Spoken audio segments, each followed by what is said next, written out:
Let me ask you something. How many times today have you spent your entire day uncomfortable because of someone else's opinion, comment, or action? A message, a look, a remark. And now ask yourself, is that person actually trying to upset you on purpose? Or is something inside you just primed to react every single time?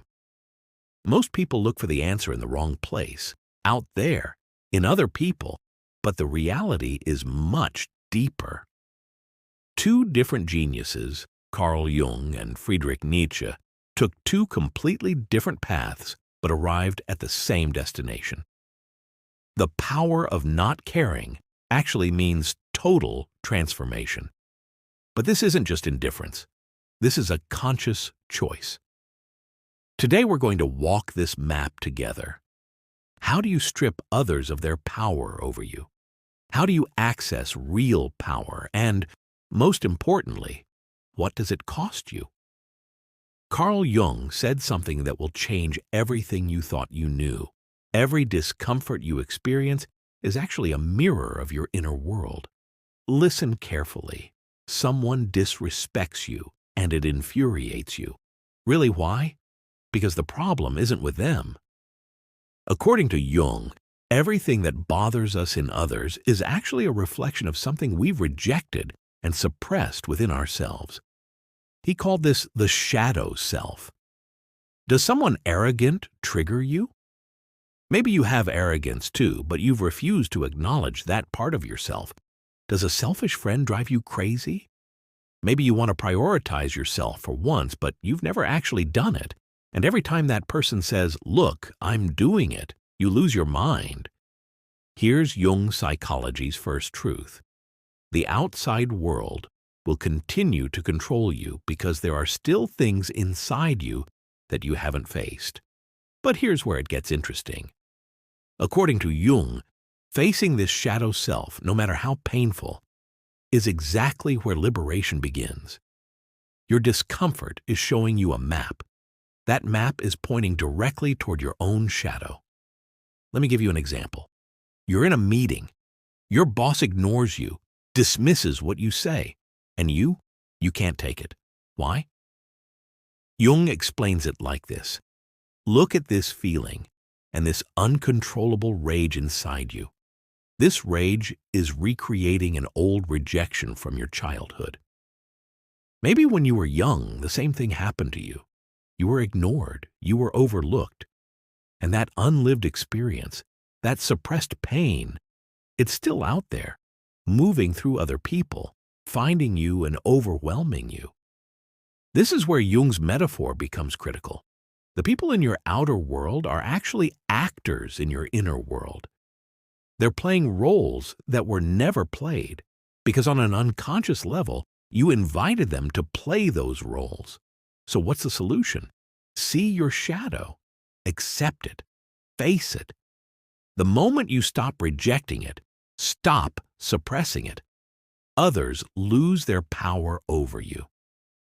Now let's turn to Friedrich Nietzsche. Because while Jung tells you to look within, Nietzsche tells you to stop being a player in other people's games. Nietzsche gave us a warning.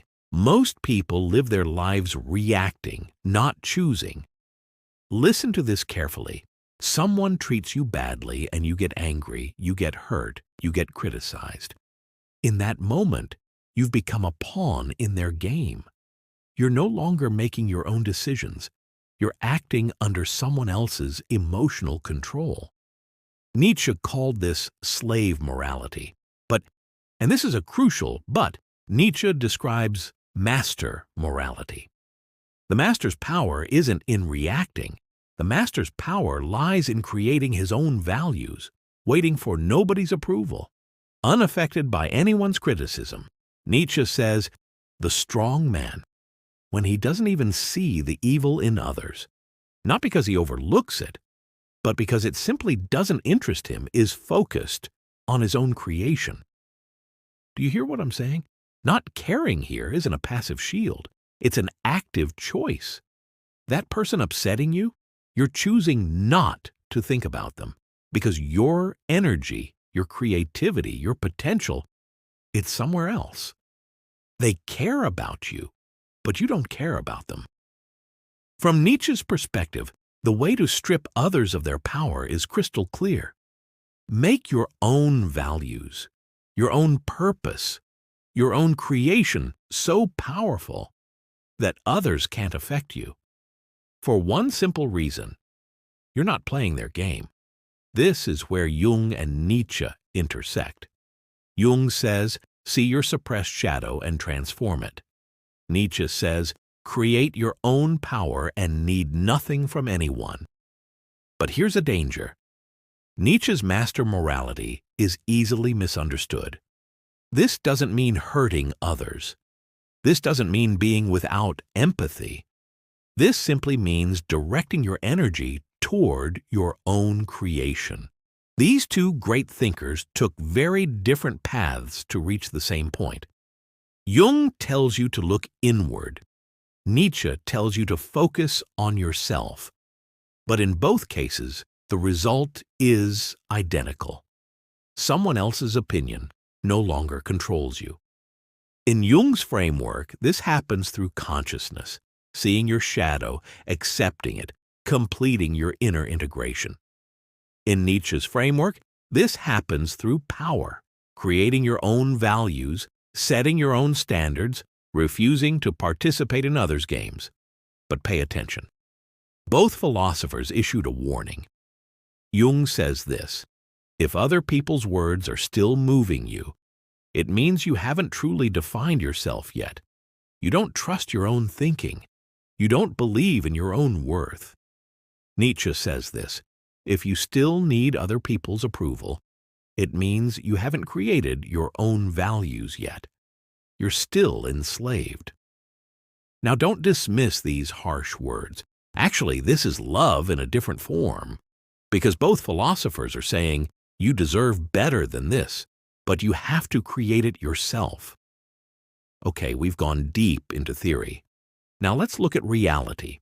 Jung left us with a powerful statement. Until you make the unconscious conscious, it will direct your life and you will call it fate.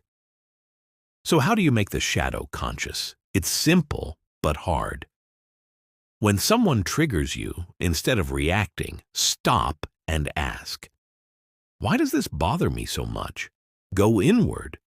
What do you find there? An unlived experience? A suppressed desire? A truth you won't accept?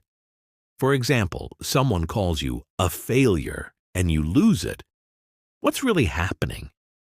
Because deep inside, you carry the fear of failure, and knowing that you're running from it means everything. If that person disappeared, would the anxiety vanish? Number. But your relationship to their words changes.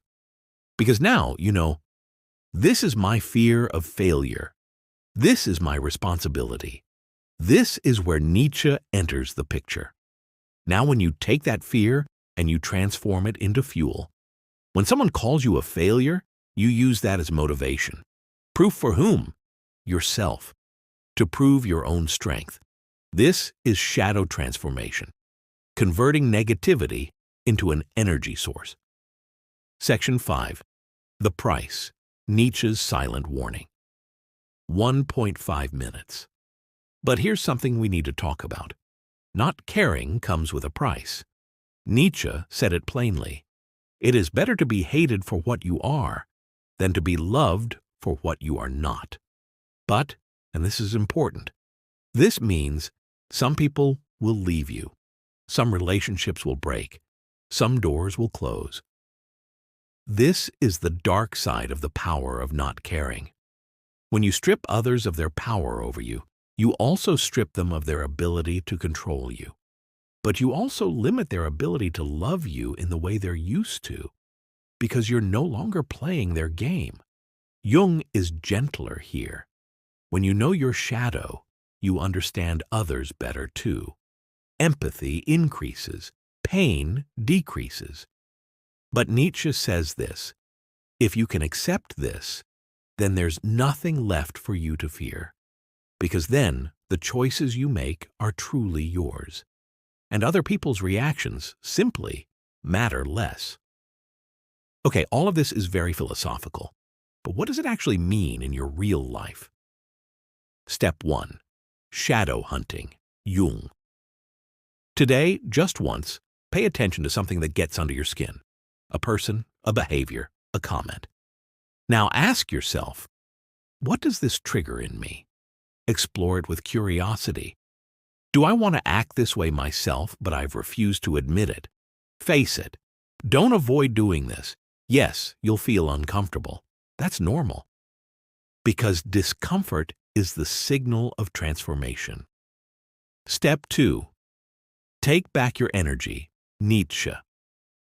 Think of a person. They're trying to get a rise out of you. Day after day, they're ignoring you, dismissing you. And you? Every day you're watching their moves, losing your cool?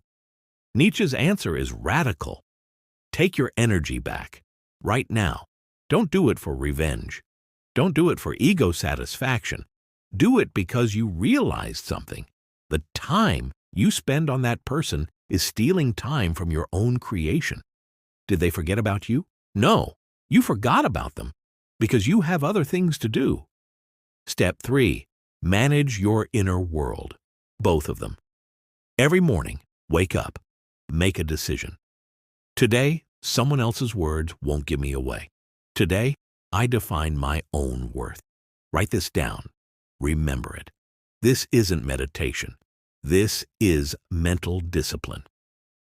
Every single time someone triggers you, and they will, that's human nature, pause. Choose differently. Listen. If someone said something mean about you, did their opinion of you fundamentally shake you? Why? If you didn't answer, here's why. You haven't faced your shadow yet. You haven't created your own power yet. But start. Start today. Explore your shadow. Find those wounds. Acknowledge them. Then, in Nietzsche's words, choose your side. Create your own values. Stop waiting for anyone's yes or no. Jung and Nietzsche entered through different doors, but they came out the same room. The power of not caring is actually conscious freedom. And you can only reach this freedom when you make peace with yourself, when you truly know and accept yourself, all of it, every flaw. Nietzsche left us with this sentence: "It is not a matter of what happens to me. It is a matter of what I choose to become." And so here's what I need to ask you as we close. What are you choosing?